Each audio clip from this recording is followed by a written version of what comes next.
Good evening.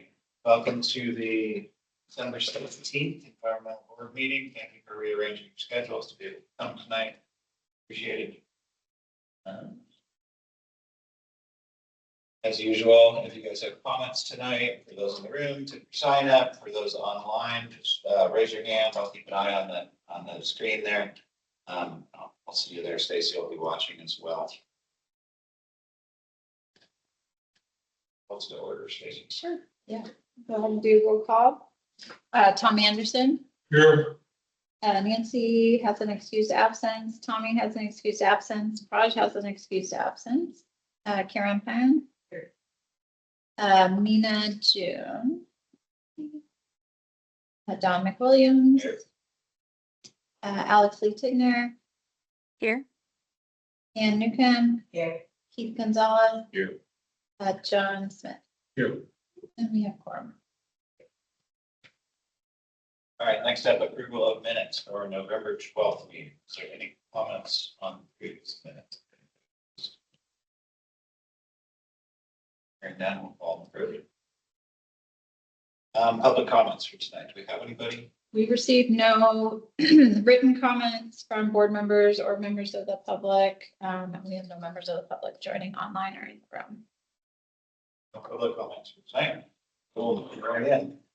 So first up is our 2025 board report and self-analysis. Stacy's going to give us a quick rundown on what's being submitted, and then we're going to take a vote at the end. I don't know if it needs to be a very formal vote, just a yay or nay around the room.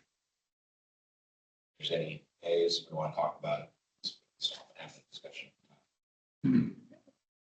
Great. Sure. So we have discussed the environmental board report a couple of times. Let's see if this will let me bring it up. There were no edits made to the report since the last meeting. What we did decide to include was the final two sections. And Alex, I think you should be able to see Appendix A up there, but let me know if you're seeing a different document. What we did decide to include last meeting was a note around our annual work plan, just to note that we were incorporating that into this report with items we expected to cover in 2026, and a note around gaps and concerns, particularly around the need for additional city investment in environmental programming, wildlife, and as well as continued interest and engagement with the school district. These are things that were requested to add into the 2024 report, and at our last meeting, the board supported continuing to include those in the 2025 report.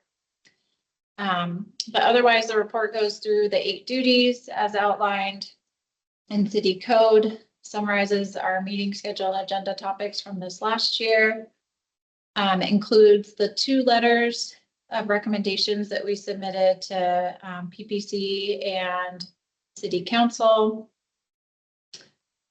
has the full results of the self-analysis that you all participated in, several pages. I think that in particular this year will be really beneficial for the mayor-elect to review, since he'll be new to working with the board. And then we have our proposed work plan for 2026, which we'll be discussing in more detail in a few minutes. That is the report. Any questions, or are there any proposed revisions to that report? 2026 work plan, where we're going to try to include conversation that Nancy asked about streams versus ditches. That request didn't formally come up at a board meeting, so I was thinking we could discuss that at our next topic, and I can include that in what is submitted for a more the formal review to the mayor and leadership. Our next topic is on the work plan, so we can discuss that in more detail. That, is there any changes that people would like to see to the middle? I'll start the vote and say yes. Yes. Any guesses all the way around the room? Alex, do you agree? Yes. All right, consensus. Okay, great. And then next steps on that is I'll be sending it to the mayor and mayor-elect this week. And then it will go into the council packet for their January 5th meeting. So I was just looking at here. This Raj no longer has access to the chat. I think that's from the last meeting. It's continues on from the last meeting because Oh, we I have the same team. So she was not able, she let me know this afternoon she couldn't join today. That's So what it I was probably thought. just when she signed off at the last meeting. Yeah, thank you for looking at that. So.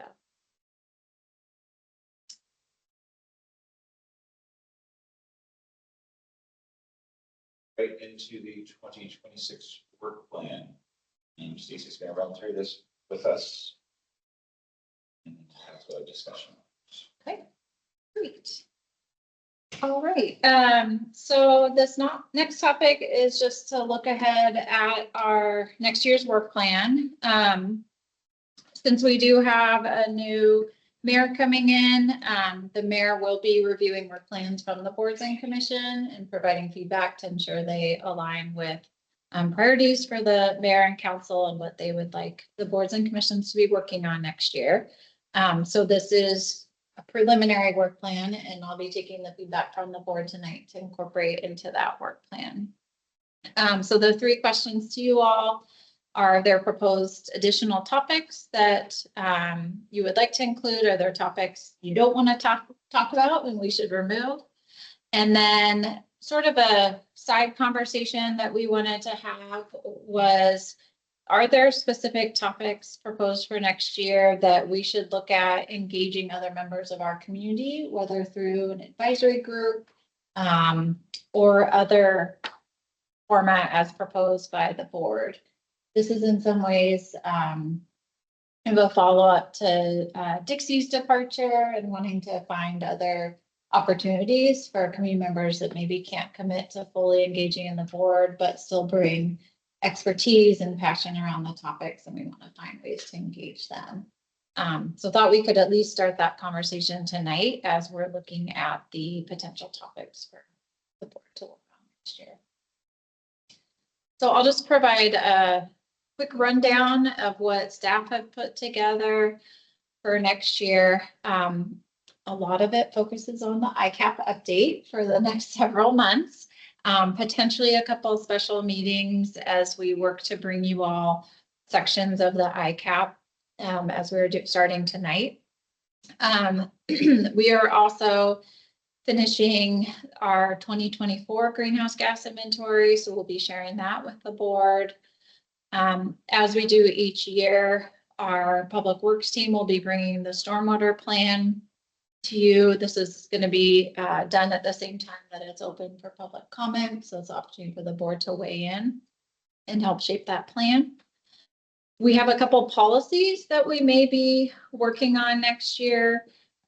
One is from funding that Sam, our solid waste analyst, received. She's going to be looking at a compostable serviceware requirement for food serving businesses in our community. Timeline is tentative depending on how that policy shapes up, but we were thinking an early conversation in the spring, and then that would be coming back to the board further on. Other potential policies would include revisiting our sustainable building requirements in the city's land use code.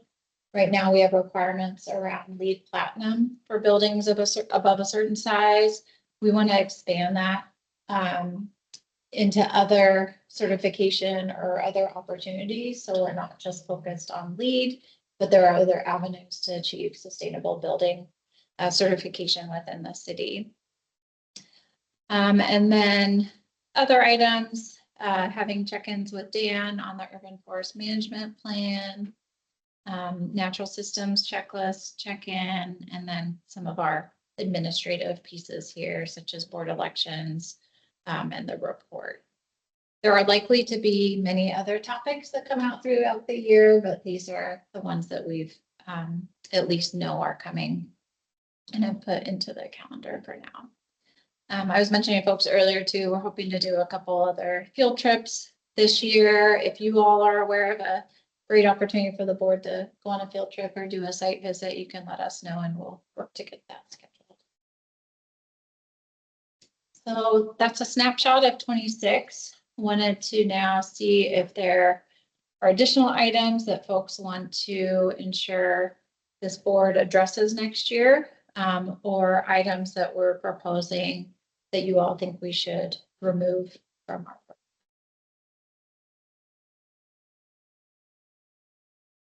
Have the discussion that Nancy's requested of us to talk about streams versus ditches, how they're classified during construction.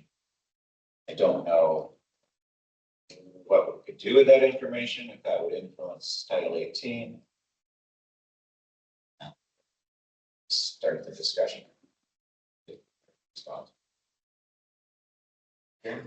Something I remember that James you brought up quite a bit was wildlife. And I remember when we discussing this last year, but I don't see anything related to that on this current plan. I don't know if we can incorporate that for next year, but I think it's worth considering. There are specific topics around wildlife. I know this board has talked about kind of wildlife corridors in the past. If the ICAP's looking at a dark sky initiative, there could be wildlife considerations. Is there anything in particular around wildlife or? Nothing specific like that. I just think it's worth focusing on it, because I think we do a lot of focusing on it. Okay, and that could even start with how is the city, what does the city do around wildlife in terms of education and outreach, and then we could kind of go from there. And see. Okay. Maybe the most closest fit to that would be the urban forest management plan date. And I know, having participated with the field trip here a few weeks ago, managing the forest for habitat for wildlife is things they look for. So that's at least in part. Next. To garbage and wildlife. Mhm. I think we talked about that. We could encourage people somehow, to follow those practices. Great. Yes, and in Sam's solid waste memo, which was attached, I can pull it up later. She provided a summary of some of the data we've collected over the last year on that. So there could be a good follow-up conversation. I know we had talked about wanting to circle back and see if there were any kinds of policies or other education that would be needed. Is Recology still working with you guys on, bears overturning garbage cans, how they interact with the folks that put those cans out? Yeah, they tagged, I think it's in Sam's report. I think it was all homes on Squawk and in Old Town. They take those in the spring before fair season. And then we have C-Click Fix, the city's reporting system is set up for where folks can report if they see cans overturned, and when there's repeat offenders, those staff have been sending out letters to those homes. We've only had a few reports on C-Click Fix. And I can peek at Sam's report. I think it was 6 or something, and I think 4 of those I probably submitted from going around the neighborhood. So that's something I think we'd like to educate people, that if you see cans overturned, please report them, because we need that data to see where there's kind of repeat offenders, or we can make sure that we're going out and doing that education. So that'd be a great one to talk about and see where we can do some more outreach.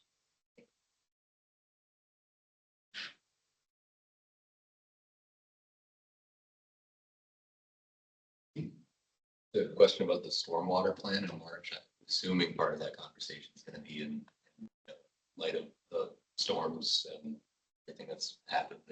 I guess I was wondering if you already have the information on what that conversation is supposed to look like. Yeah, that's a good question. Tom probably will know, though, this is the required annual update of the plan. It's called the National Pollutant Discharge Elimination System permit. It's a permit that allows you to discharge stormwater to watershed state. And you're required to do an annual update to it, due at the end of March. All cities are. So this plan is basically coming to us to say, here's the update we've done last year.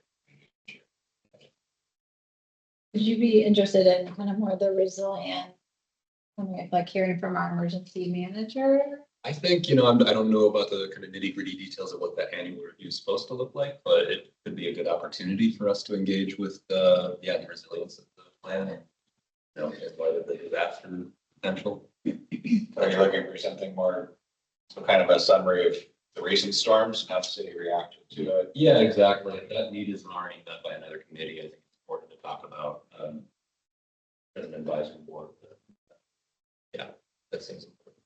Maybe a good listening session for us with Yeah. nothing else. And I wonder if that could be folded into the climate action plan. Oh, yeah. Definitely. Yeah, and that could, Staff, Stacy, but I'm thinking maybe sooner rather than later. yeah, and I'm thinking maybe ahead of the stormwater plan in case there's considerations that come out of that, that would be appropriate for that plan. And as you all are looking at the proposed revisions to the ICAP community resilience section, so. Yeah, I'll talk to Jared, our emergency manager, but there's no other board or commission that, besides the council committees that he regularly presents to. Okay.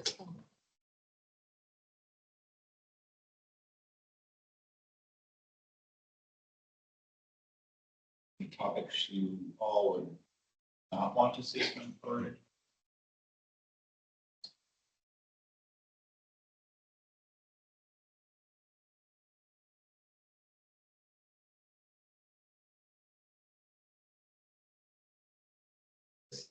One thing that it's more, not something I don't want to see, but it's kind of general too. I just, it seems like with a lot of environmental regulations at the federal level falling away, I don't really have specifics, like the Clean Water Act has things that might need to be met by the state now. And I guess I just, I wonder if there's municipal associations that are trying to meet any needs that we can, the city is engaging with, that we can hear about, weigh in on, just regulatory, gaps that need to be filled. Some of this might already fall under that. Yeah, that's a good question. Yeah.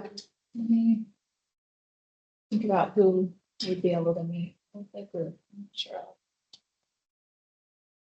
I think EPA is looking into recrafting the waters of the state definition.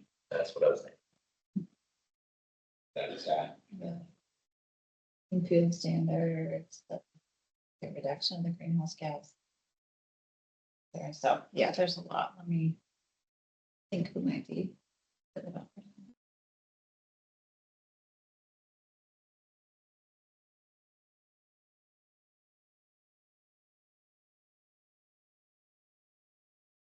Anything else?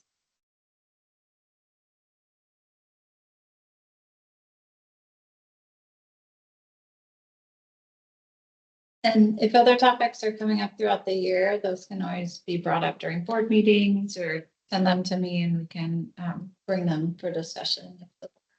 Once I put that on an agenda, and of course I will circle back with our clerks and the mayor as well. Are there a topic, and this doesn't necessarily have to be specifically related to the work plan, but if there's general thoughts about how we might go about engaging other members of the community that don't have the time to commit to being on the board, but have the passion, interest, expertise. Are there particular topics that we might engage them in, or do you all have general ideas about how we bring folks into the work of this board? So you're talking about non-board members, so just bringing the community into, what about having a gathering and inviting? Yeah, doesn't have to be a potluck, probably some fun picnic or something and invite the community. Summer picnic or something like that? Just And stuff like that. You did the sustainability event, we could Yep. do something happen there. some other. Yeah, We had that other, so we put the sustainability there, right? yeah, that was great. Alex, do you have a comment? Yeah, I think it'd be good to have business owners come in and consult on the compostable serviceware topic and be able to provide feedback on the realistic implementation of a program like that. And similarly with the sustainable building requirements, maybe have some developers or someone come in with that kind of expertise to talk about how the impacts of these policies would be implemented. Does Issaquah have a business group that gets together on a regular basis? We have the Economic Vitality Commission. I'm thinking of private general. business owners that actually get together and talk. There's the chamber. Maybe start there. Yeah, absolutely. Yeah, I think as we look at any policies moving forward in the ICAP, yeah, we can engage with the chamber. Depending on the topic, I think that's a great suggestion, Alex, too, to bring in some folks so that the board can hear directly from them as they provide their feedback on a draft policy. So that's But any ideas on how to get our agenda more in front of the public? great. Now, right now, it's just put on the boards and commissions page. Who looks at that, how often? Maybe on the hotter topics, the compostable serviceware, the building requirements. Is there something that we could push out to the face of the website? So that the board's gonna be talking about this on this night. It's a good idea, yeah, or through, especially around some of those policies. I could see if our economic development team, they have pretty robust listservs to businesses. Maybe there's topics that could go out there. Big enough topic, go on the city newsletter, maybe. Often the city newsletter about it. Weekly, Weekly. every Friday, yeah, but maybe like the ICAP update. Yeah, I'll talk to our communications team and see. I don't know if I've necessarily seen that for other boards and commissions, but I think that's a great suggestion just to get some more visibility. Seems like we get the same faces over and over here. Nice to see some folks show up. I know we have our youth members. I don't know if there's more we can do to try to engage students in high school or at the college level. I something I'm gonna see the youth report, so I can even send that now or something later. So it comes to my attention that there's a new class being taught at Issaquah High. It's called environmental engineering. And from what I know, because apparently some of these class maybe seniors, it was called sustainable design.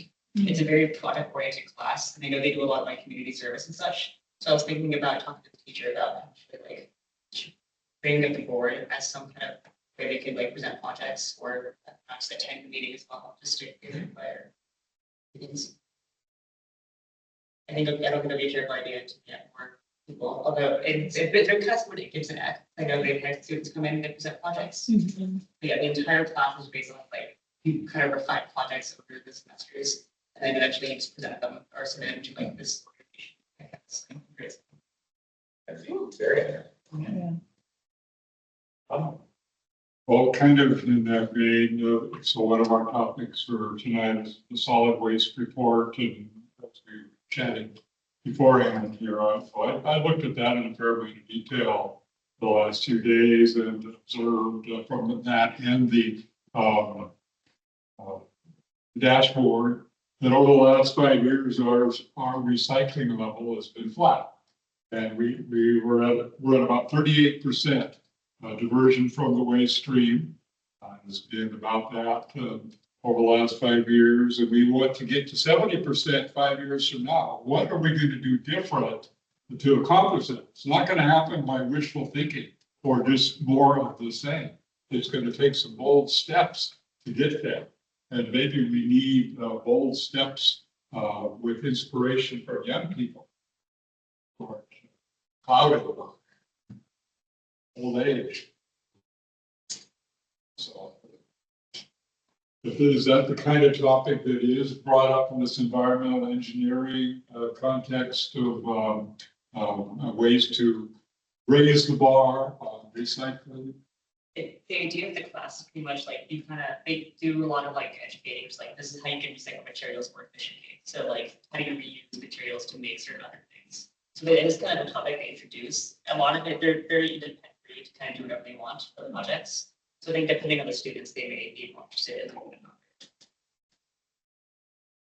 I haven't taken the class, I have friends who have, so I can talk to them where that kind of they do, how classes run, but I also currently have a teacher or chemistry class, so I would definitely talk. Yeah, that'd be great. Does the school do any metrics of recyclable rates, recyclable materials versus garbage? Anything like that? Not that I know of. I do know they've been making an effort to like make our school events more sustainable. I think, if you remember Duncan Fisher, he talked about, he was the RISD president last year, and he helped throw an event for a school dance for everything, all the materials used for recyclable, sustainable materials. We didn't use anything else like plastic, we don't use like wooden papers materials. So I think there's stuff like that we do. I don't know if there's actual data or recordings of that. I don't really know where we find that data as well. Check. Well, I think at the least that leading by example, we had an event, and here are the stats for this particular event of how many pounds of recyclable material was generated versus how many pounds actually went into the landfill. Okay, businesses of Issaquah, step up to the plate here and try to equal this. Our restaurants could do better in terms of waste generated by food establishments. And it sounds like a program that the school would be a good example to look at. I don't know, it's things like that that are needed to really raise the bar and get people on board to do make systemic change that will get us incrementally towards that goal. If we don't make systemic change, we're not for sure. Sam or college, we have that programmed into their.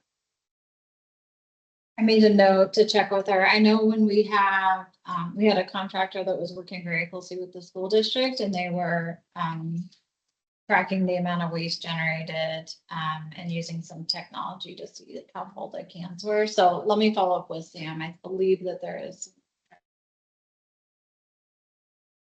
You know, might be interesting to get, recall if you could do a tour for this class. You know, a tour. And we'll certainly talk to them about it. Recycling. Yeah. It's very educational. And that we're doing that with our Gibson Eck interns, and I'll share that with the board if able to, but that's something that we can help arrange if that class is interested. I also may talk to the environmental science teacher. I don't really know what that class entails. I don't really know who's taken that, but I'm sure it's definitely related to stuff.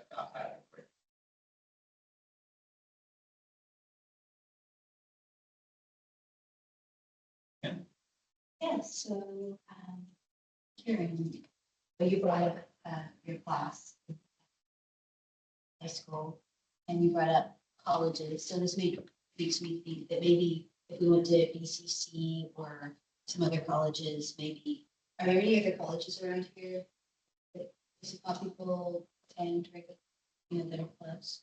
There's one up in Sammamish, Oh, Central. So Perfect. Central, it's a Central Extension campus. Well, then maybe they also have classes, environmental or change classes that we could connect with, reach out to, and see if there's some collaborations. Green River College in Auburn. Yeah. That's a strong environmental program. Just a thought there, and then you said something, I should have written it down, maybe. Yeah, so as far as the businesses, it seems like there's probably a lot of garbage that we could, the businesses produce that could get sent in different directions. So does Cleanscapes work with businesses so that they can easily recycle their styrofoam and different things that Cleanscapes takes? Yeah, Sam was not able to make it tonight, but that is one of the priorities that they've had this year and going forward is working with commercial as well as continuing to work with multifamily on recycling and composting in particular. I believe we have pretty good recycling. So she set a goal. We're at 90% of commercial businesses have recycling. She set a goal to get to 100% next year. Compost is pretty low for commercial businesses, but she has a 80% goal for next year. And then she talks a little bit about the work that they're doing with them. So that is a major focus, and we can look at tonight we'll be looking at the revised actions in the ICAP for materials and resources. And so if there's any way we want to strengthen those, we can do that. But Nice. Yeah, we were talking about this earlier, that it'd be nice if the businesses could have that sell things that have items that Ridwell will pick up, for instance, like styrofoam, the plastic. We could just take it back to like Lowe's, Home Depot, and all the different Costco, and all the different places where we collect. And then maybe Cleanscapes can pick it up from there. And then One Green Planet, I don't know if you guys know about them, but they do they do all sorts of recycling. But they do a lot of electronics recycling for businesses. And, It's widely known that QFC has a receptacle for plastic film, plastic bags to be recycled. That's a place to get out. Yeah, absolutely. Yeah. So I just learned that tonight. At least the one in Issaquah, yeah. yeah, and Recology does do at least residential pickups, I know, for styrofoam and other hard to recycle items.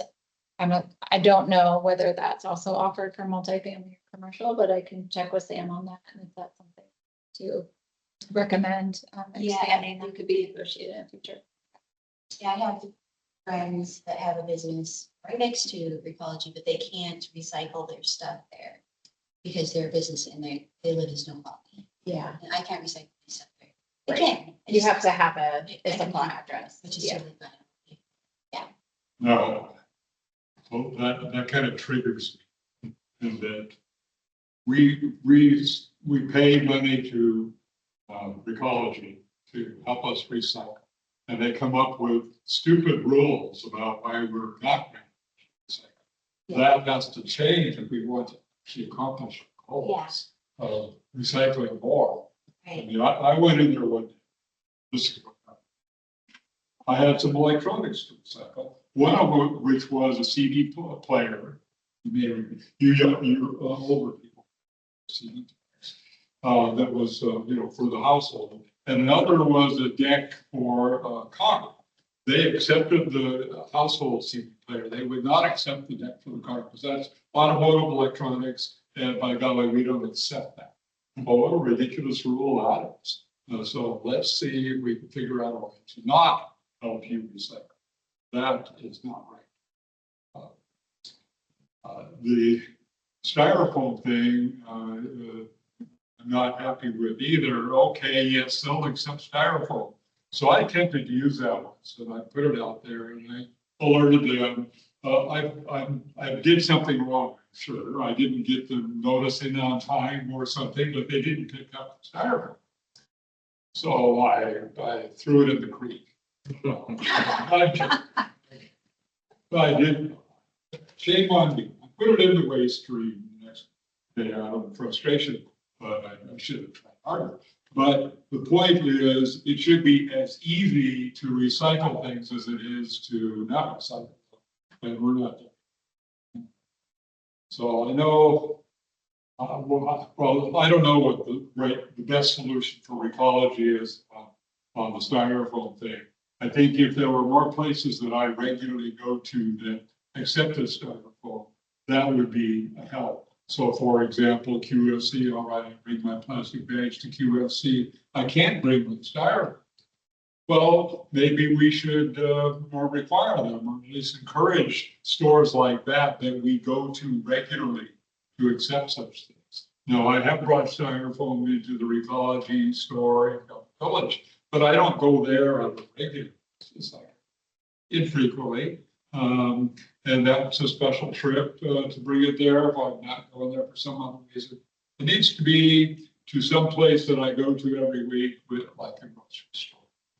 And, okay, maybe the city needs to provide an incentive for them to have a little more recycling presence in their store, or maybe not an incentive, a requirement to make something like that happen. So I don't know, I've been pondering this over the last week. Solid waste report kind of triggered me off and going down rabbit holes. And so some municipalities are more successful than others in this. And one of the methods used by those that are more successful is, well, they mandate it. You know, they mandate how much plastic bags. Okay. Dealt with that, they mandate recyclable food containers, etc. So that's one way.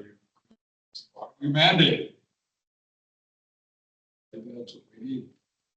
I often thought it would be great with places like Home Depot, Lowe's, Best Buy, you know, they give you styrofoam and everything fine. They just had a bin where you could come back and just toss it in the bin. And they work with Recology to get good recycling.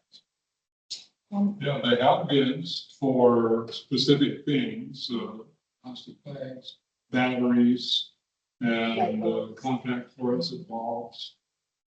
So all right.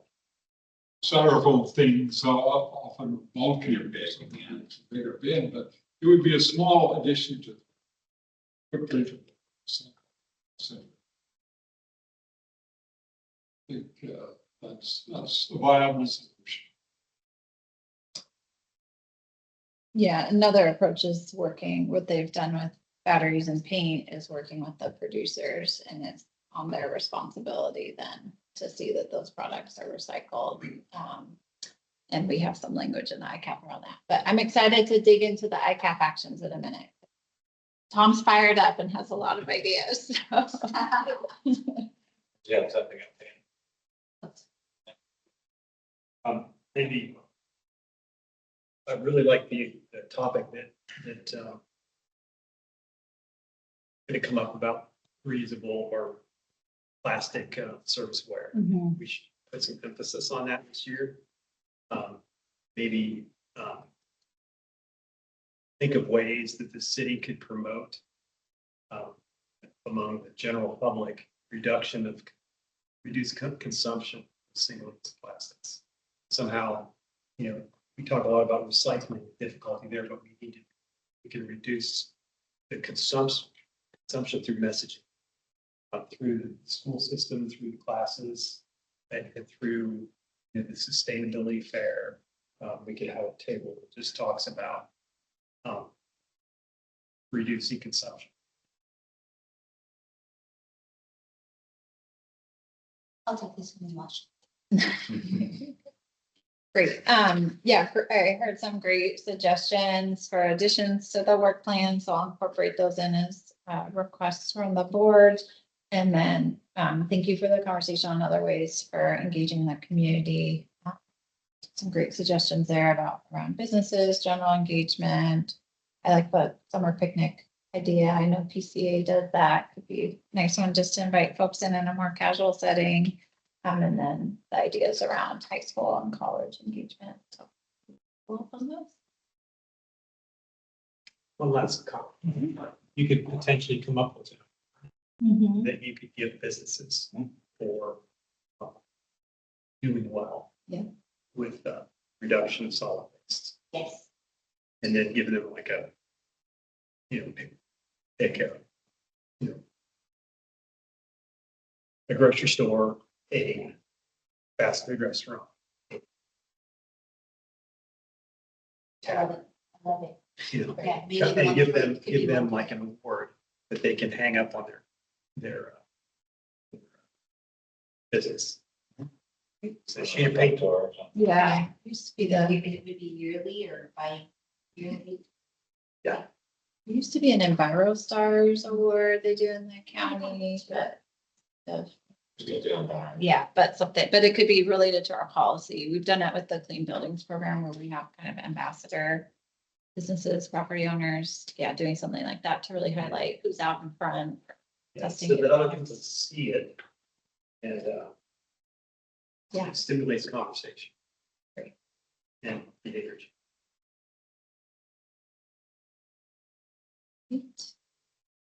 All right, thank you for all the feedback on that. We'll make some additions to the work plan and then follow up on the outreach opportunities. Okay. All With that, we'll move on. So Stacy's gonna post the ICAP update. She's asked that we keep our comments to ourselves until she finishes, and she'll go through.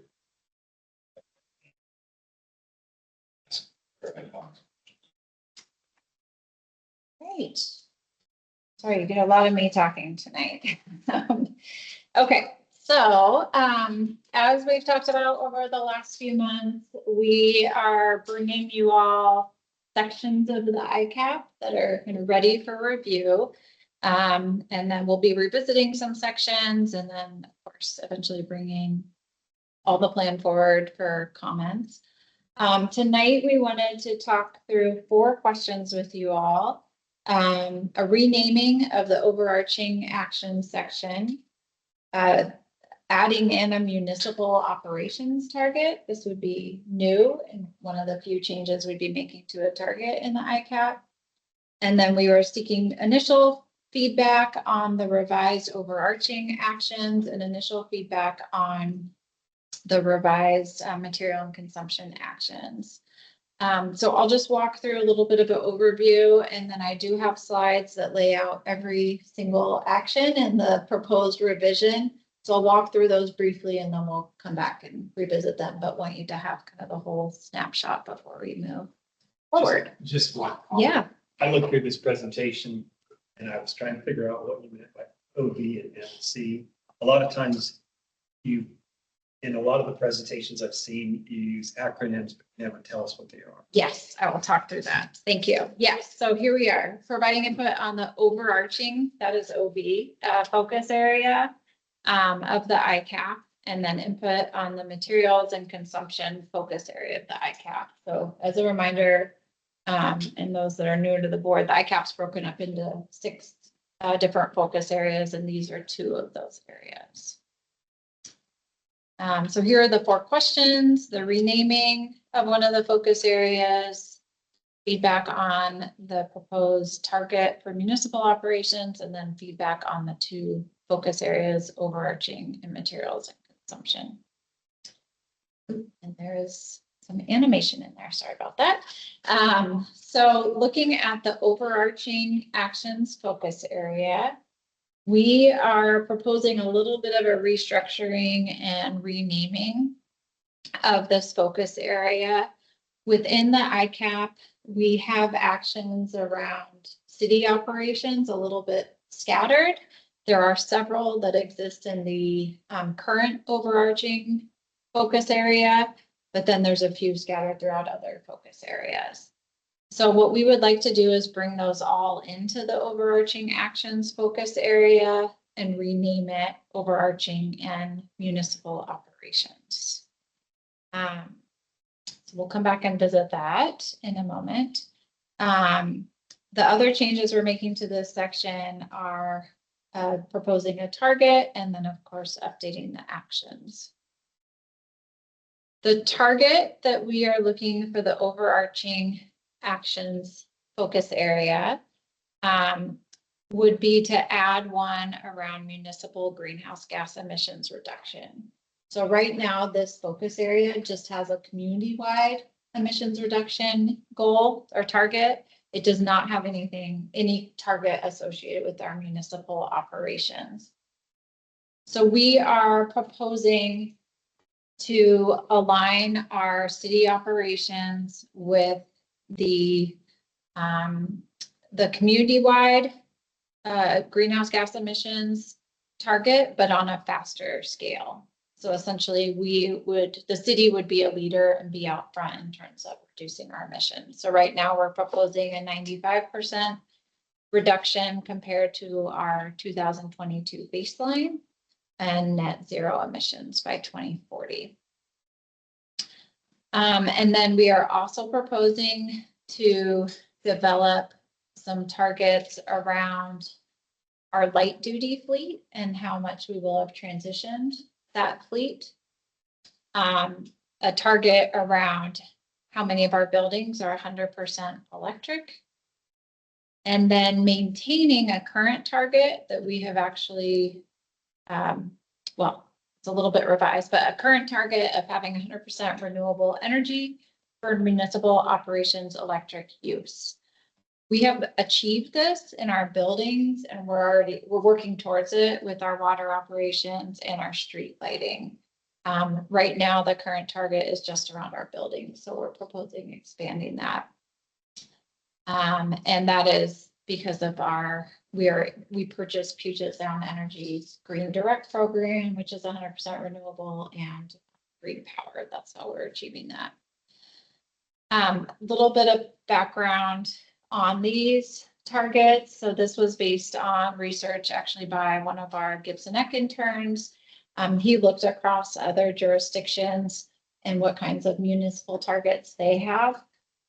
Some cities have them, Bellevue, Seattle, Shoreline, but there's not a lot of municipal targets out there, but we felt that these would be in line with those cities that do have targets. Most of the jurisdictions have compliance years for their targets between 2030 and 2040. So that's why we were sticking within kind of that 15-year timeline.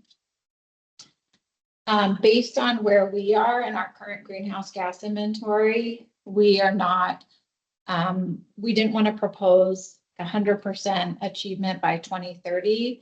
We want something that's ambitious, but that we also think is achievable. So we will be meeting with our fleet team and our facilities team to set those percentages that, again, we think are achievable, but also are a bit of a stretch for the city that we're going to have to work. I think right now, David and I discussed having a medium or heavy duty fleet target. We thought we just don't have enough information we feel like right now, and things are changing so quickly with medium and heavy duty fleet that we didn't feel comfortable proposing anything like that for this ICAP. So that's why you just see light duty fleet. On that number 2, is there a typo in there? It says percent light duty fleet, that EV. Oh, that is EV. Thank you. Yeah. Yes. So why don't we sit on this, and I can move through the actions, and then I'll move through just the overarching focus area actions, and then we can come back and look at this section before we get into materials and consumption. So again, this would be a brand new target in overarching. All right. And then we have been working to update the overarching focus area actions. And this chart is the same chart that was in the memo, but tries to provide the proposed concept. We have some wordsmithing to do. We didn't want to wordsmith tonight, but at least get a thumbs up that we're kind of on the right track, or if we should be making revisions. And then we mentioned kind of how that differs from the 2021 action, and then included the language of that action for reference. So I'll just walk through these briefly. There's 2 pages, so I'm going to go through pretty quickly. Our first one would be a modified action that would look at public engagement strategies around outreach and education on climate action. In the 2021 plan, this one was very specific to a particular program. It was around implementing the community climate challenge. That was the outreach and education tool. We want to broaden that allows us some flexibility on the different programs or tools that we use. Advocating for climate legislation. We're recommending retaining that. Participating in regional partnerships. These are things like King County Cities Climate Collaborative, other groups like that. We're recommending retaining that. The next one, engaging youth in climate action. We wanted to modify, kind of generalize that one a little bit. The language from 2021 read support climate and sustainability education in schools. We were a little nervous that that sounded like the city's trying to develop curriculum. We don't have control over that. That's not our role, but we do work with youth on a lot of different programming and want to continue to do that. And so wanted an action that more encompassed our interest and engagement of youth and with schools as we're invited in. Track and report on ICAP implementation progress. We didn't have anything around regular reporting, so we're proposing that as a new action.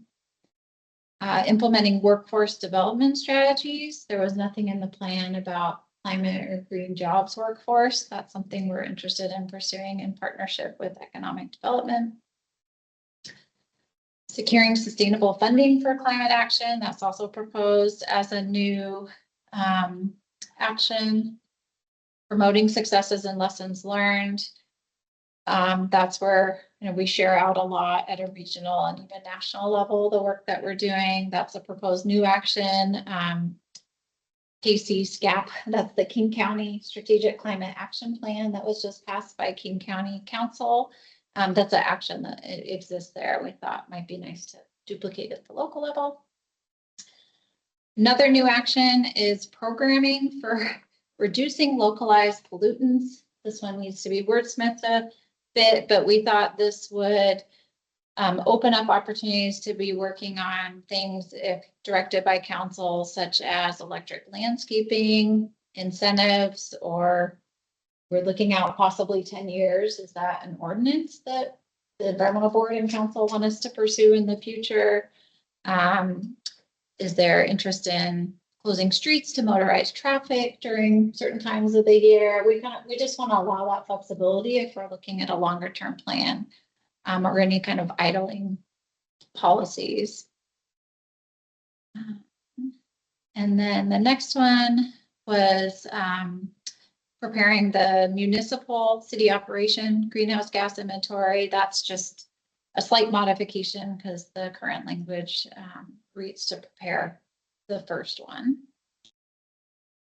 Implementing internal sustainability policies. This one is revised from a couple of policies that were proposed in the last ICAP. This is really to now move forward those policies into implementation. Implementing strategies to reduce our city's footprint, slight modification, as well as the action around our electric fleet. Generating and storing renewable energy at city properties. We just expanded that to make sure it encompassed, or that it read to encompass both buildings, but also could be ground mounted solar or solar carports, but beyond kind of building those mounted on rooftops. Strategies to reduce transportation emissions. This was just an expansion of the very specific language around bike share and carpool, and enhancing staff ability to make sustainability minded decisions. This relates to policies. It's really about building that internal capacity and staff feeling empowered to make those decisions in their everyday work and kind of building that across our entire city workforce. I think that's it. So that's a lot. Those are all the overarching actions, but these were really intended as the ones that the city is doing with its own operations. But this section of the ICAP also encompassed kind of the general actions that don't necessarily fit within another focus area, like buildings or natural systems, for example. So this is a little bit longer than what we currently have in terms of the number of actions, but it's what David and I feel like needs to move forward. to take specific feedback, general feedback, and again, more think of these as concepts and not necessarily something. So we're gonna talk about this and then talk about the next section after. Yeah, why don't we start with this page and then we can. And I'm happy to go back, and I'll go back to the target too in a minute. Well, I'm sorry if it doesn't pertain to this page, and I'm sorry if you mentioned it, but I guess, could you explain a little bit more about the reasoning for, rather than having an overarching and a separate municipal operations and combining them? Yeah, that's a great question. So we thought, we didn't necessarily want to add a new focus area to the plan. We felt like that was a pretty big change. If the board thinks that's cleaner, we can definitely do that. We could have an overarching, which is maybe more the general education, and then we could have a municipal operations focus area. I think there were a lot of municipal actions already included in this focus area. So we thought it might just be easier to bring a few more in, but we could break that up if that's a proposed structure for things. And I know you said that municipal operations kind of lead the way in those overarching goals, so I think it makes sense. Just wanted to make sure we had that clear. Yeah. Do you think, would it be cleaner to split them or? I something we don't should feel look at? strongly about it. I don't know. Okay. I think it makes sense, categorically to have them separate, but I know I get your logic for sure. Yeah, that's something we can look at.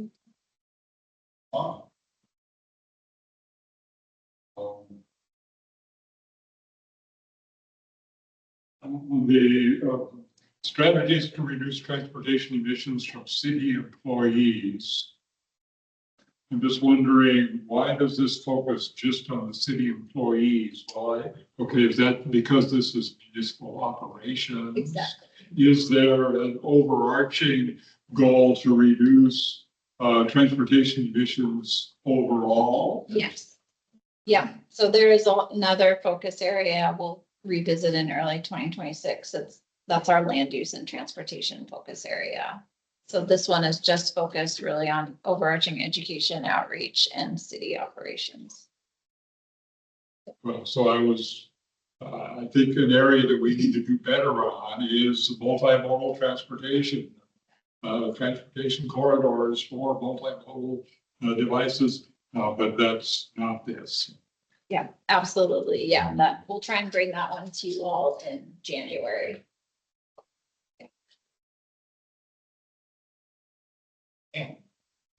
Awesome, thanks. And you come here. So the second one is advocate for climate legislation. I would like to either add to this one or create another one for interacting with or commenting, making comments or signing on to letters to the UTC. So the reason, I'll just talk about the reasoning behind it. So the UTC oversees PSC, both gas and electric. So there's often comments, times where you can comment either verbally. Sometimes they have, you don't even have to go in person anymore. They have it virtually, so you can just join and comment, which is especially powerful. The last time I did it, they were super grateful for everybody who was there and just like encouraging us to continue to engage because it helps them. If they have us behind them, then they're more likely to be able to implement the it's not a policy or, implement the rules that make it easier for us to reach our goals. And that's important, right? So they want us to participate, and it's really huge. Like when the city either writes a letter or signs on to a letter that's already written. So a lot of times there's groups that have letters that you can just sign on to, so it makes it, or you can just glean the information, the talking points. Because sometimes it's hard to do all the research. Anyway, so engaging, and it's been my experience that when I've asked if the city can do this, they don't, only one time have they said, yeah, let's do it. Otherwise, it's like, I think we have to have it in the plan to make the city feel empowered to be able to do it. So I would like to advocate for working with the UTC. And I could even take it on to stay abreast of, when the comment periods are and which are the ones that would be important for us to comment. Great. And that's the Utility Trade Commission, if folks aren't familiar. And it's utilities, transportation, and UTC commission. Utilities and Or transportation. utility. Yeah, thank you.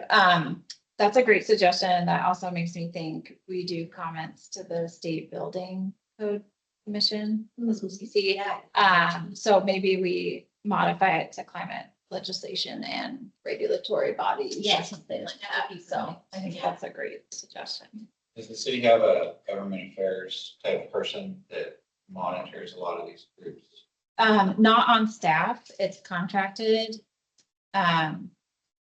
She's primarily engaged during the legislative process, but kind of on call, I think, throughout the year, engaged her in some ways outside of that process. So, but definitely not as, sometimes I look to Bellevue or some of the cities that have full-time government affairs and kind of follow their lead, or King County's been really great at tracking that. That would be the person who would make a comment on our behalf of these. She does, the folks that are involved in the legislative session do sometimes, or at least are tracking enough to bring the mayor in or a council member to make comments. Typically, if we're signing on to a letter to provide comments to UTC or other bodies, the mayor will do that. And then staff will vet it and provide a recommendation to leadership to sign on. Nice. And then I do have a little bit more. That's good. So I know we've been talking a little bit about messaging lately, and I know that you're totally on top of this and behind it. I love what Connie's been saying about like making it, easy for people, like when we're talking to the public, make it easy, using words that they don't have to look up. We don't have to look up. Yeah. I shouldn't say that because I look words up all the time. So, and then Julie Carr, who spoke with Ann and David from People for Climate Action last time, sent me a really cool podcast about messaging. And I could go through all of it, but there's a lot of great studies that have come out recently. There's one coming out again at the end of the year of how to effectively talk to the public in a nonpartisan way to motivate them to want to do things in regards to climate change. So, and then I was thinking, well, how can we talk, how can we get this in there? So, and it does seem like it's overarching. So I was thinking, well, maybe we have hire a messaging person to help with messaging to the general public. Like what's in the ICAP, we have to have it, very specific, but with the general public, there's ways that we can do it more, so we can use that will be especially motivating. There's a lot of study behind it now, and it seems to change a little bit, so it's good to stay on top of the latest data. Yeah, no, that's great. Yeah, I'm thinking maybe the first one around public engagement strategies, including something around kind of best management or best messaging practices, or whether that's bringing a firm or having staff not involved in our work review it, or a focus group review it, or that. But yeah, I think that's a great suggestion. Study that. Yeah, no, that's great. Kind of jumping around a bit, but looking for kind of that initial feedback, any gaps, things to revise. If you want me to, I can go over what I gleaned from the podcast, or I could just send it to I think I listened. I think Ann said it to me too. Ann just sent it to me. It was great. Yeah. I saw that support the electrification was on here too, and I just recently heard board is, I think, stopping production of electrified F-150s. And it's because of those incentives going away. So I just want to make sure, I'm sure y'all are responsive to it, but if it's the difference between like hiring another employee or getting an electric truck, if the cost is going up, that we're looking at alternatives if we need to, like minimizing single occupancy trips or Yeah. or things like that. I know we aren't looking at wordsmith, but for the premises program for reducing snowplows and like that section, what does that really mean? Like the change, because I don't have, been reading it for like a minute and I don't. know. What does it mean? Yeah. Yeah, that's a great question. And I think we wanted to think of the language there, but we do not yet have direction on to pursue this, but we've had a lot of community members ask about looking into electric landscaping ordinances that would there be ban or incentives to get rid of like gas powered landscaping equipment. Kirkland has done this. They have kind of a sunset and a phase in period. I believe Seattle has, again, we don't have direction from council to pursue that, but there's been a lot of interest from community members. So there's that, but we were thinking there could be additional programming, or different policies to pursue. So we were trying to think of some general language that would encompass landscaping equipment, no idling zones, kind of just thinking about gas powered equipment that's generating kind of air pollutants on a smaller scale is what we're at here. The Kieran's comment just goes right back to what Dan was saying. Yes, messaging, yeah, Sure. yeah. So yes, we'd want to play around with that. And there will be, for each of these, they'll have a description of what's meant, but Screen. yeah, First slide you have. on the actions or okay, yeah, we can spend some time here too, sorry.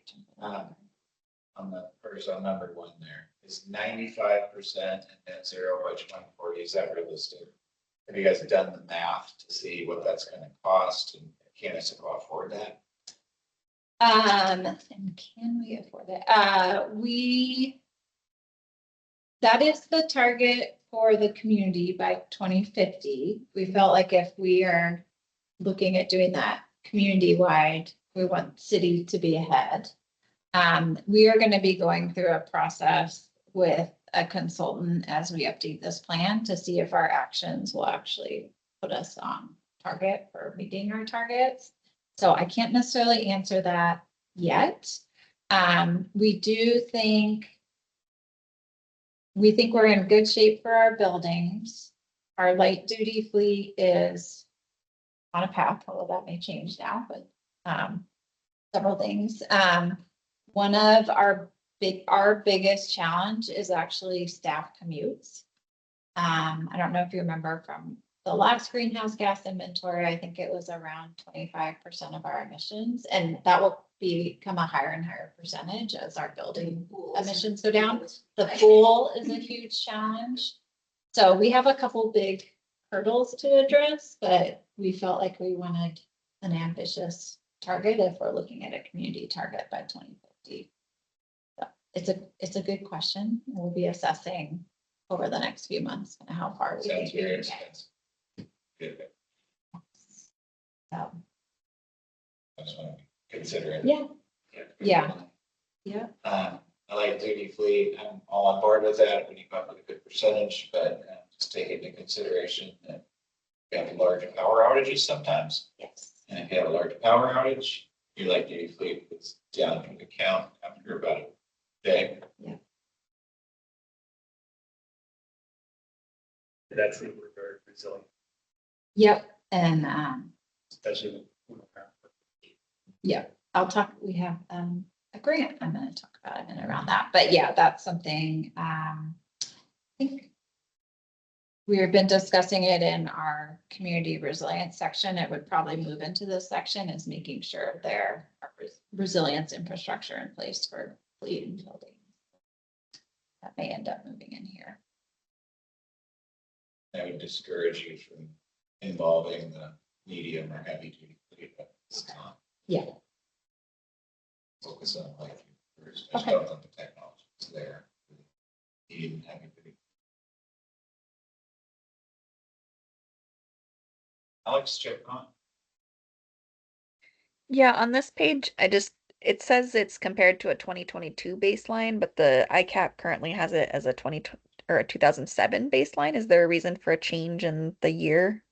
Yes, great question. I meant to explain that. Apologies for not doing that. Our first municipal greenhouse gas inventory was done in 2022. So that is our baseline for city operations. That was the first city operation greenhouse gas inventory we did, where our community greenhouse gas inventories go back to 2007. Okay, thank you. That folks understand that makes sense, folks. So our greenhouse gas inventory that we'll present to you in the new year, that's only the second city operation.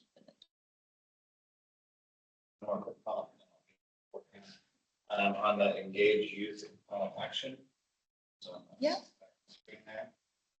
I know you don't control the curriculum, but can the city meet with the instructors at the schools at the beginning of the year and say, here's what we're focusing on? Yeah. Or go to a class and give a presentation. Yep, yeah, absolutely. And we try and do that through sustainability ambassadors. He is trying to work on curriculum. And then I was going to share later, we just held a big event at the high school. It's actually I forgot to mention it to you in case you were there that day, but the sustainability design classes there, ASB, there are about 90 students presenting on this work and getting their input. And the mayor-elect and a couple of council members were there as well. So yeah, absolutely, we can engage in the school. So we can clarify some of that in the description. I know this might not be the right place to ask this, but has the city thought about, do you guys give orca cards to employees? Yeah. You already do. And I actually think that it'd be great if we could get TCA to give free orca cards out to everybody. And then maybe if they're not using them, if they use it, they get to keep it. If they're not using it. That's great. I think based on our last discussion and input from the tab, we were looking at some language in the transportation actions. So let's revisit that at our next meeting when we dig into those actions, make sure that's captured, some additional incentives or further reduced or.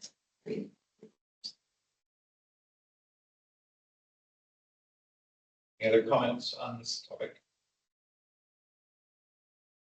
Why don't I'll just pop back real quick to the targets because I launched right into the actions without revisiting this. Any other feedback on these proposals for city operation targets? You say water, street lighting, and you say water, you're talking about pump stations. Water generation, yeah.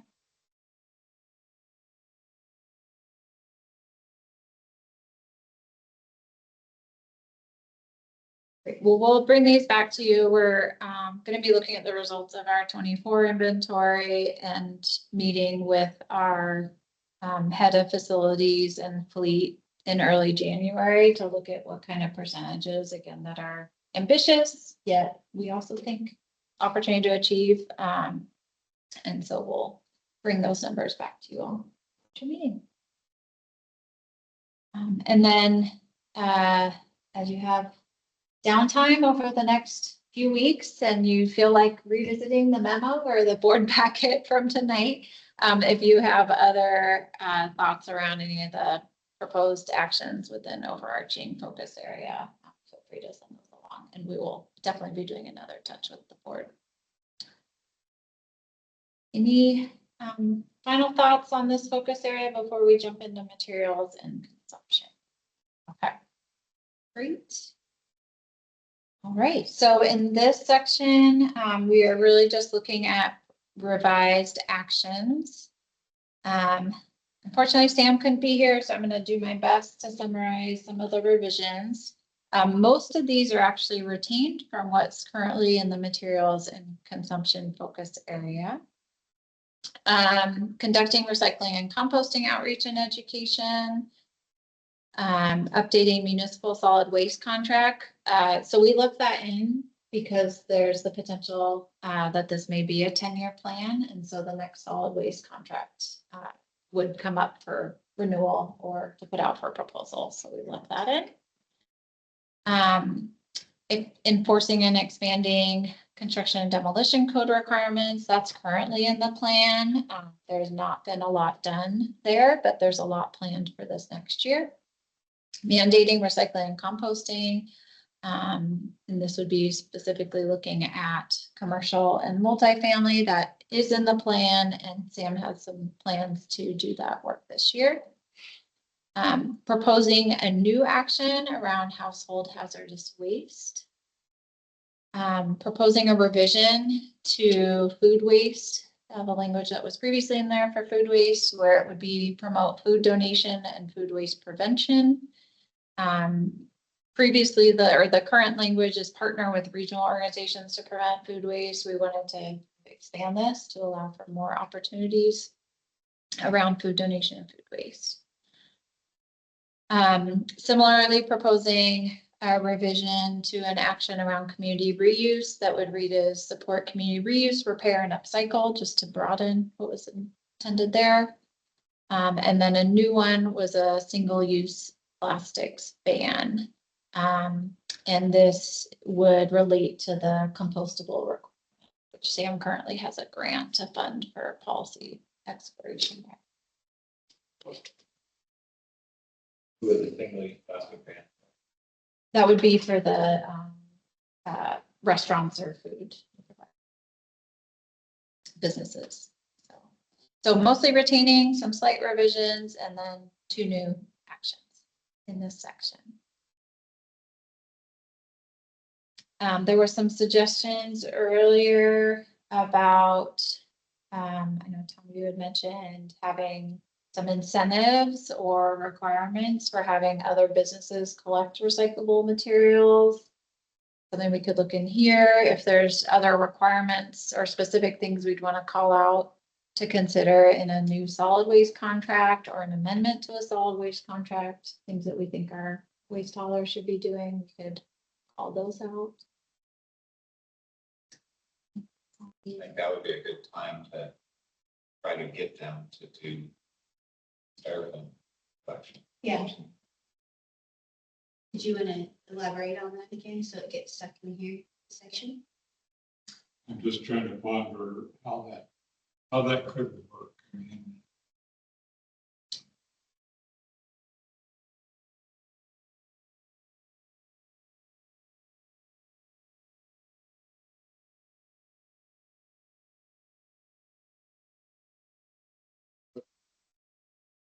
the city can ban single-use plastic. Okay, something they can specifically. The city require a business to collect something that they don't generate. Styrofoam collection point in Home Depot or QFC, does the city have the authority to do something? So, but a legal can't. Yeah.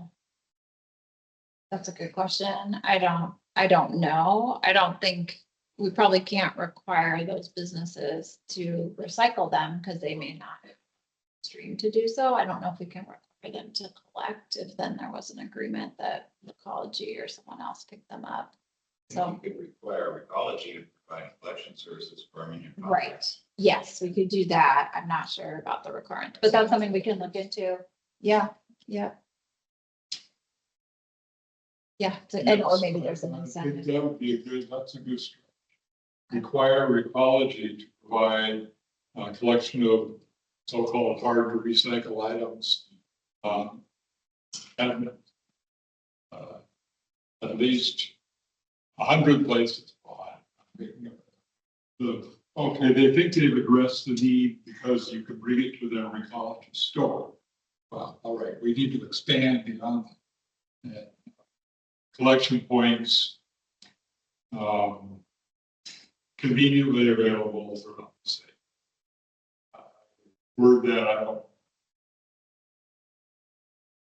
Yes, assess potential for requiring ecology to have partner collection points for hard to recycle, like styrofoam.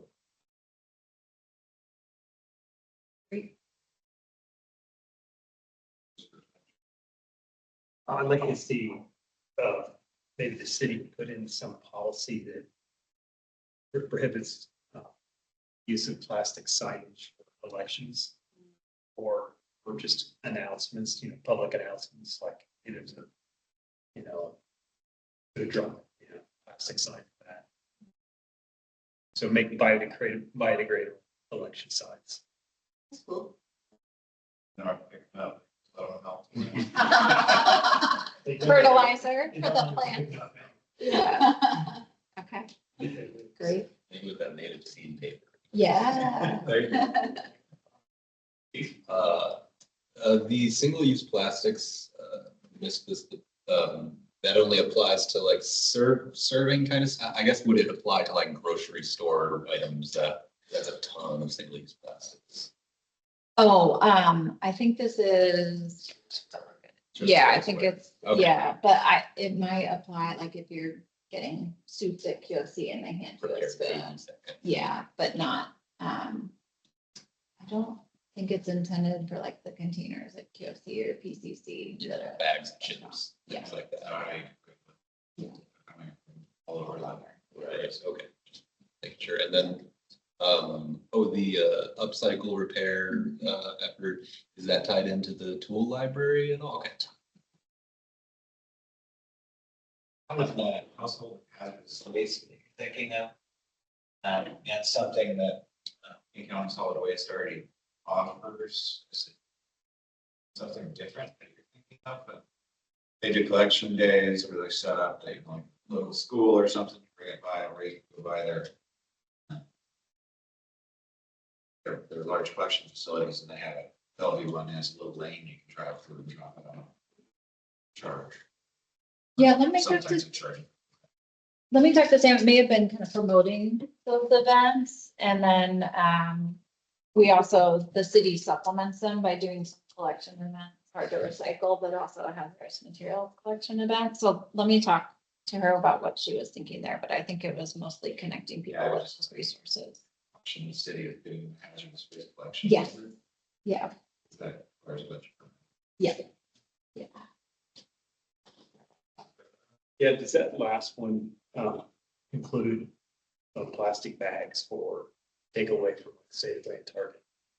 Yeah, so the city had a plastic bag ban, and then the state one's in effect, but it does allow for the thicker reusable I think we plastic bags, so Like that.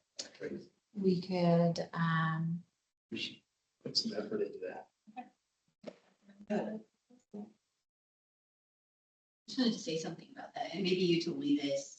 My sister in Ellensburg, they did the same thing. They did some research around it. So the heavier ones use more petroleum, and then they cost more to ship around. They're nice, because you can reuse them. But well, a lot of us have our reusable ones. But so it got to the question of, are they actually better? Than the lightweight? well, our mayor-elect helped move that forward in Issaquah and move that ban forward at the state, so he'll be a good resource to talk to. Enforcing one for the thicker plastic ones. It's a good one backwards. Well, I read an article about them, I think it was in Seattle.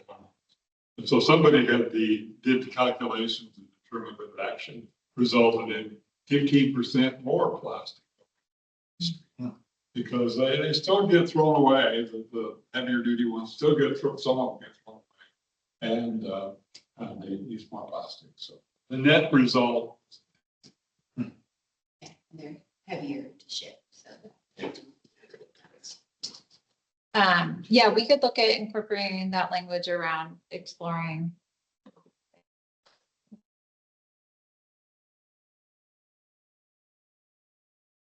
Any other comments on this focus area? Actions. Okay, well, I think we went through most of those questions. He brought the idea of possibly looking at splitting the overarching education outreach actions and municipal, so we'll look at that. And definitely want more feedback from the board. We'll provide some feedback on the municipal operations target and then great feedback on the 2 focus area actions, so. I want to consider, we have overarching actions in actions that are going to affect the population versus the municipality. Make that clear. You Okay. might want to have just an overarching action section. Yeah, And a subsection. Well, Okay. Good, that's it's up to you. That'd be a nice balance. Just so it reads clear for the public citizens. I just think it's confusing. Proposed change. Okay. It just seems. Trying to understand it. If I'm trying to understand it, the people on the street. Okay. And why is overarching actions called OB? That's how it was in the plan. Maybe OA? you should I think don't know. about it, is that common or like, I want to word it's bad. Yeah, I need to. Yeah. yeah. They just use it for the numbering of the action. So. That was handy. We can change that. Maybe better. OA makes more sense to me as well. Yeah. But we could think about,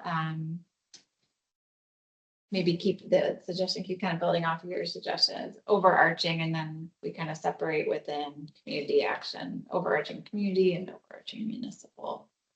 Be like subsections or something. At first in your email, I thought, oh, is that supposed to be It's each of the actions within there. It's like OB 1.1. We can change those. It's our update. So you can change that. Okay, well, great. That was super helpful feedback. What we'll be doing is taking all that input, working on revisions to the actions, and then bringing back to the board at some point, these sections again for another look. At our January meeting, we're still kind of assessing which sections ready to bring forward, but most likely we'll bring forward transportation and land use, and we've already talked a bit about the transportation actions, and I think the actions pretty ready to go. It's already had some initial feedback from TAB and PPC. So it's likely coming up next. Great. I think that's it. And I have a number of reports when we're ready. to move on. Else for basically the report. All right, so we have 3 reports attached to the packet. The first one was the ICAP end of year report. I sent that out to you all a couple times. I have a few hard copies here. It's the first time we've done more of a community facing report. So it was meant to have a little bit more storytelling, heavy on the photos, sharing kind of the key results or takeaways. Please share that out. We'll probably be using this as a template going forward for annual report. Sam put together a very detailed solid waste report on the work that she's been doing, the successes they've had, and some of the interesting partnerships and programming that's happened with solid waste. We'll get her back here soon to provide an in-person report and talk through some more of those programs. And then David and Dan did a write-up on the tree giveaway, which happened in mid-November. Giveaway of 275 trees to community members. They gave away all the trees. Had some really ran very smoothly, great partnership with Fish, provided a number of volunteers. And Daya was just worked very smoothly. So they have a couple lessons learned on things that they'll improve for next year, but the thought is to continue to make this an annual event for the community members to get free trees. And then just a few updates with things going on. We have our 2 solar projects in the works, Pickering Barn and the Senior Center. Pickering Barn, still working on some of the permitting. There's potential that still could be installed before the end of the year. Otherwise, 2026. But we'll make sure to invite all of you when there is a ribbon cutting ceremony for that project. And then the senior center project, that is moving forward with the contracting. And we'll have the contract for approval to council early in the new year. I'm excited to get that one moving. We also have a number of energy efficiency projects in the works. Some major weatherization upgrades were just made at our public works building. And we put in a grant this week for some funding for community center electrification work. We also heard back on 2 grants, which we're really excited about, both from TSE. One is an e-bike rebate program. So we'll be launching that in the spring, probably at around the same time with WashDOT as they do their second round of e-bike rebates. And then we also got funding from PSE to do shared EV charging design at the Issaquah School District Administrative Building. The city and the ISD will work in partnership to develop a design for fast charging at that facility that would likely encompass a solar carport or some kind of resiliency element, so that our police vehicles or electric buses could still charge at least a limited time frame if there was a power outage. So those grants will be underway this year.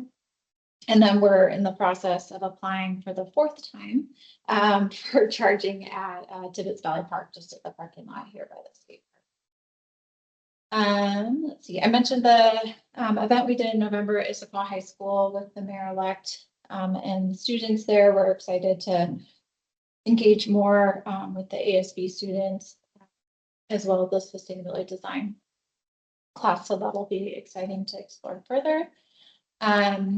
And then we are in discussions with King County Library System about partnering to open a tool library. So I'll get you more on that. So they're looking at having Issaquah as kind of a prototype or a pilot and launching it at other branches. So we'll likely be developing a survey for the community that'll go out early in the new year to see kind of what would be of most interest, and so we can prioritize what types of tools or electronics that would be purchasing their equipment, as well as trying to build a volunteer base that would help with evaluation of tools and repairs as needed.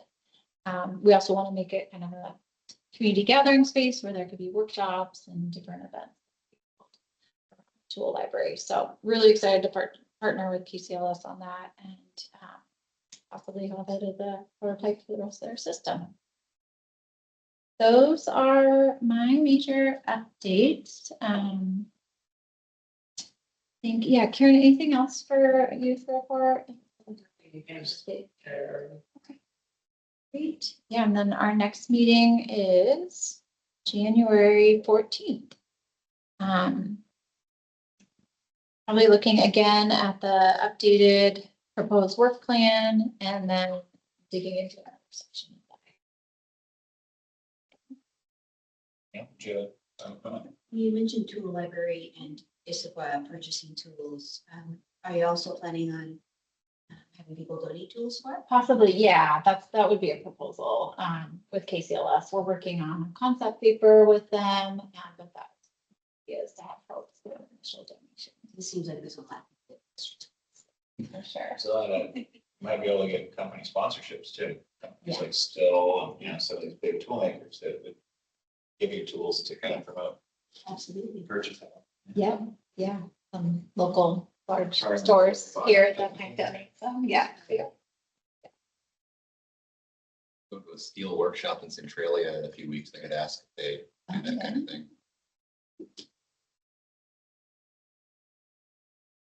Yeah. That's it. Any final words, anybody? Yeah, one quick one about the tree canopy Yeah. or the tree event. I saw something recently where Bellevue did a tree planting with children, Mm. and that could have a real big impact on their learning if they were to go to a park, plant some trees. You could somehow have an event for school, for class. Or even high school. Yeah. we've been- Yeah. Arbor Day? Yeah, Be a good we do event for that. Arbor But maybe a better engagement with school. Day. Alex says that.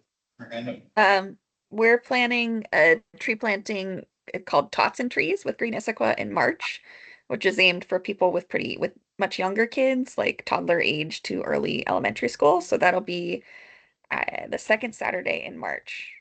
We'll be hosting that with Green Issaquah. So those are great events. I don't know where yet. The city's gonna figure that out. That's great. Yeah, I'll find out more from Dan. Great. Mhm. And Alex, sorry, to put you on the spot. Do you want to talk at all about 6 PPD? Or Yeah. we can hold that for another meeting too. No, if folks want to hear about 6 PPD monitoring briefly, I can share some pictures of what we've been doing and just briefly. So 6-PPD quinone is a chemical that comes off of tires. Well, 6-PPD comes off of tires and breaks down into 6-PPD quinone, which is highly toxic to coho and cutthroat salmon and potentially other species. So when we have big storm events, this chemical is getting washed into our riverways, and we are seeing coho in particular dying before they're able to spawn. And so Trout Unlimited, along with a number of partners, including Washington Department of Ecology and King County and local municipalities, have been conducting monitoring throughout the region to see where there are hotspots for 6-PPD quinone so that we can potentially go and treat the stormwater runoff in some way or another, either through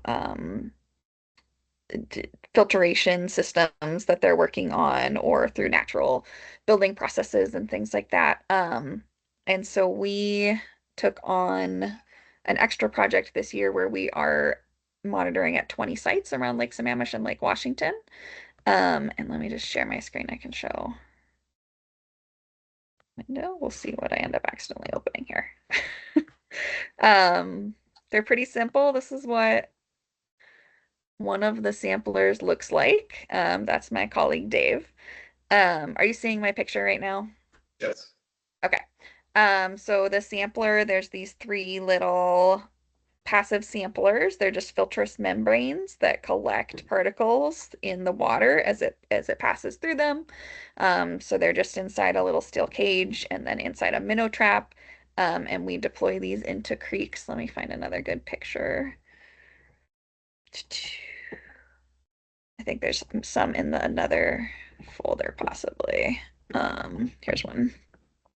So we just deploy these into creeks so that the membranes stay underwater. We leave them out for 4 to 6 months or 4 to 6 weeks. And then we go out and pull them and send them off to Department of Ecology to get processed. And so we're getting a time-weighted sample and can look back and see over this time period we saw, this much 6-PPDQ collected over a 4 to 6 week period and how many storm events that happens to cover. So that can just kind of help us determine where we might want to focus some of those efforts. So this is ongoing. We don't have anything deployed right now, and I'm glad that we pulled everything because it would have gotten lost in this most recent flood event and the potential flooding events coming up. But we'll be redeploying in January and going throughout the springtime to catch additional storm events. We're also kind of interested in seeing differences between that first storm event in the fall to see like what's built up over the summertime, how much you're getting with that first storm event versus towards the end of the season when we've had a lot of storm events and potentially are having less concentrated amounts going into creeks at different time periods or based on how much flow we're getting into the stream systems. Another update is that you will likely be seeing something coming out of a bill coming into the legislature this year to work on the long-term solution for 6-PPD quinone. So this is Trout Unlimited is helping to develop this bill, working with it's a local Issaquah representative that I can't think of his name right now, who is potentially going to sponsor the bill. But to begin to remove it from tires. So this will implement a ban from it in tires in 2035 and work on a fee on tires with 6 ppd in them in the meantime to get folks to begin removing them from the production. Good news is that there's a number of companies that have identified alternative chemicals to use in place of 6 ppd. So we're hopeful that this turnover will begin happening sooner rather than later. And we'll be able to see that in the manufacturing process. And then eventually in 2035, we'll for sure have all tires without this chemical in them. Is it Zach that's working on it? Nice. Yes, I believe so. Yeah.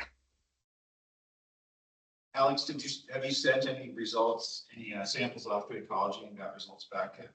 We have not gotten results back yet. We're kind of waiting on the ecology's lab to get those. They're also doing the regional survey. Their stuff is going out less regularly. So they had one sampling event in the springtime that covered about a 6-week period, and then one in this fall time that covered about a 6-week period, whereas we are going out more consistently. But we haven't gotten any data yet from those. I hope that we will have that information soon. But just kind of as a reference, in Issaquah, we have 2 samplers on Issaquah Creek, one at the hatchery, one below the parkway. We have one on Lewis Creek, or we have 2 on Lewis Creek, above and below I-90.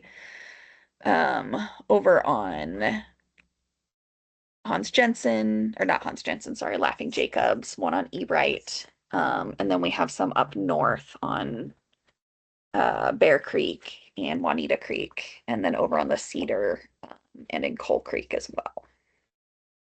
And then a couple more on the east side of Lake Washington too. It's good to hear. We'll share that with the regional stormwater groups. Yeah, So on a stormwater effort, 6 ppd has also been a very hot topic for quite some time.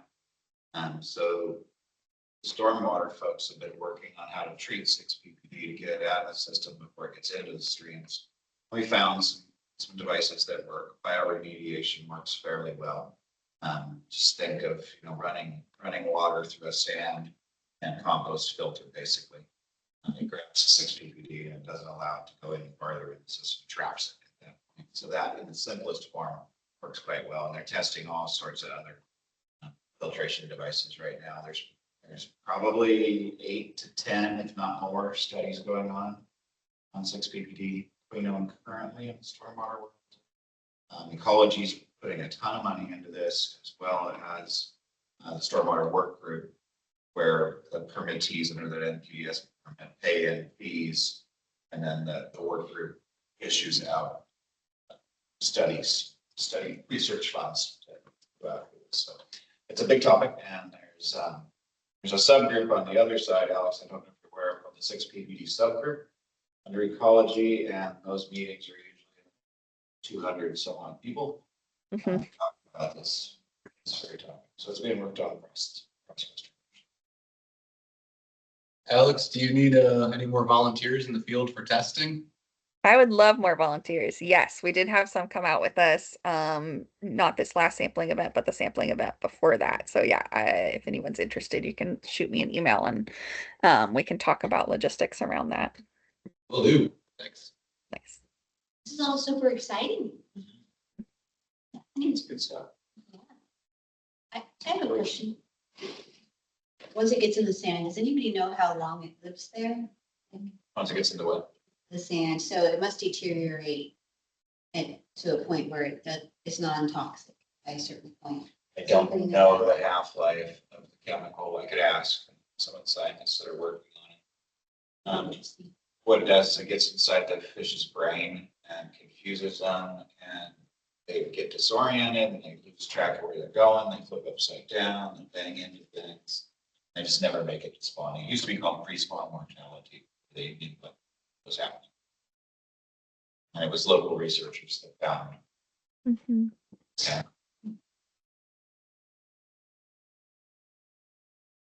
I'm hearing about it from Larry Frank.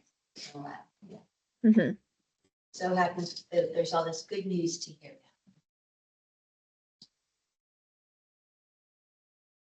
now. Thank you, Alex. All right. Yeah, thank you. With that, we'll call the meeting adjourned. Thank you, everybody. Thank you. All right. Thanks, everyone. Thank you. Thanks, Alex. Stacy,